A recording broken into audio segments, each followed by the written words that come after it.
بسم اللہ الرحمن الرحیم لا یمسہ الا المطہرون صدق اللہ العظیم۔ رب فرماتا ہے پلیتی کی حالت میں قرآن پاک کو ہاتھ مت لگانا، لیکن افسوس صد افسوس ہاتھ لگانے کی تو بات ہی نہیں۔ یہاں پہ پورے کا پورا قرآن، یہ سپارے ہیں، سپارے مکمل سیٹ قرآن پاک کے 30 پارے ابھی ہم نے اسرا نہر سے نکالنے ہیں۔ جب بھی کوئی سویڈن میں، فرانس میں، یورپ میں کوئی کافر قرآن پاک کو شہید کرتا ہے، جلاتا ہے، تو سب اکٹھے ہو جاتے ہیں۔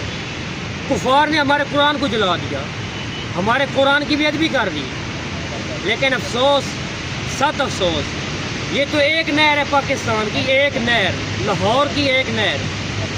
اگر ہم پاکستان کی تمام نہروں کی اسی طرح صفائی کریں تو نہ جانے کتنے ہی قرآن پاک ہمیں اپنے ملک سے موصول ہو۔ جب بھی کوئی کافر قرآن جلاتا ہے تو سب اکٹھے ہو کر ان پہ طنز شروع کر دیتے ہیں، لیکن اپنے گریبان میں کوئی نہیں جاگتا۔ سب سے پہلے حضور اکرم صلی اللہ تعالیٰ علیہ وسلم کا فرمان ہے کہ جب کسی ملت کو ٹھیک کرنا ہو، سب سے پہلے خود ٹھیک ہونا پڑتا ہے، پھر اپنے قریبیوں کو ٹھیک کرنا پڑتا ہے۔ اس کی ترتیب یوں ہے کہ پہلے خود کو ٹھیک کرو، پھر اپنے خاندان کو، پھر محلہ کو، پھر اپنے شہر کو، پھر صوبے کو اور پھر ملک کو، تب پوری دنیا میں آپ کا ایک نظام بنے گا۔ ہم خود ہی ٹھیک نہیں، طنز کر رہے ہیں دوسروں پر، اپنے گریبان میں تو ہم جہاں کی نہیں رہے۔ جب بھی کوئی کافر قرآن جلاتا ہے سب اکٹھے ہو جاتے ہیں، ریلی نکال لیتے ہیں، اس سے کوئی فائدہ ہمیں حاصل نہیں ہوگا۔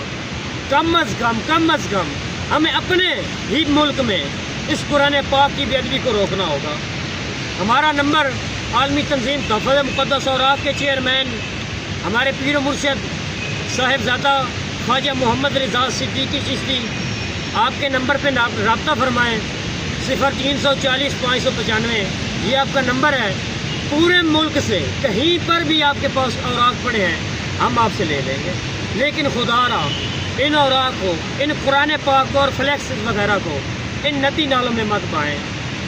پہلے سیاہی کچی ہوتی تھی، جب پانی میں جاتی تو سیاہی پگھل جاتی تھی، لیکن اب سیاہیاں پکی ہیں، پانی اس کو ختم نہیں کر سکتا۔ اس لیے خدا را اس بے ادبی کو روکنے کے لیے ہمارے ساتھ تعاون کریں۔ السلام۔